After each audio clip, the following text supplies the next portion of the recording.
Kidlat News Updates.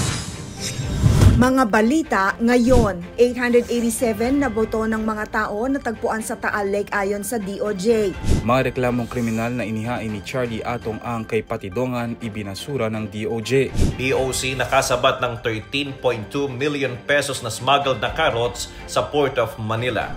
Ako po si Cesar Sorian para ihatid ang mga nangunang balita sa buong kapuluan ngayon. Aabot sa halos 1,000 mga boto ang narecover sa Taal Lake na pinaniniwala ang pinagtapunan ng mga labi ng missing sabungeros ayon sa pagtatapos ng preliminary investigation ng Department of Justice o DOJ. Sa kanilang datos, aabot sa 981 na mga boto ang kanilang narecover sa lawa at 887 dito ay kumpirmadong boto ng mga tao. Kabilang din sa higit 800 mga boto ang 3 set ng human remains na natagpuan sa isang sementeryo. Resulta ito ng 3 buwang search operations ng Philippine Coast Guard o PCG mula July 10 hanggang October 12. Ayon kay DOJ spokesperson Polo Martinez, kinakailangan naman ng conclusive DNA results sa mga narecover na buto kung ito nga ay pagmamay-ari ng mga nawawalang sabungero.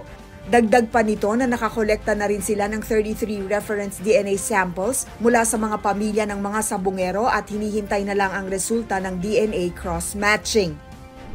Ibinasura ng Department of Justice o DOJ ang mga reklamong kriminal na inihain ni Charlie Atong Ang laban sa dating empleyado niyang si Julie Dondon Patidongan at kasama nitong si Alan Brown Bantiles kaugnay ng kaso ng mga nawawalang sabungero. Sa 19 na pahinang resolusyon ng Mandaluyong City Prosecutor's Office noong September 30 at inilabas nitong Lunes, kinatigan ng mga piskal na kulang sa ebidensya ang mga kasong robbery, extortion, grave threats, grave coercion, slander at incriminating an innocent person. Batay sa call log, si Ang mismo ang madalas tumawag sa mga inirereklamo dahilan upang mabasag ang alegasyon ng puwersa at pananako. Tinukoy din ng mga piskal ang 12 milyong pisong kontribusyon ni Ang sa kampanya ni Patidongan na salungat sa umano'y extortion claim. Na-intercept ng Bureau of Customs o BOC, Port of Manila, ang 3 40-foot containers na may lamang misdeclared na sariwang carrots mula sa China na nagkakahalaga ng 13.28 million pesos sa isinagawang inspeksyon noong Oktubre 17, 2025. Dumating ang kargamento noong Oktubre 2 at inilabas ang alert order noong Oktubre 8 matapos makatanggap ng derogatory report ang POM Alert Monitoring Unit.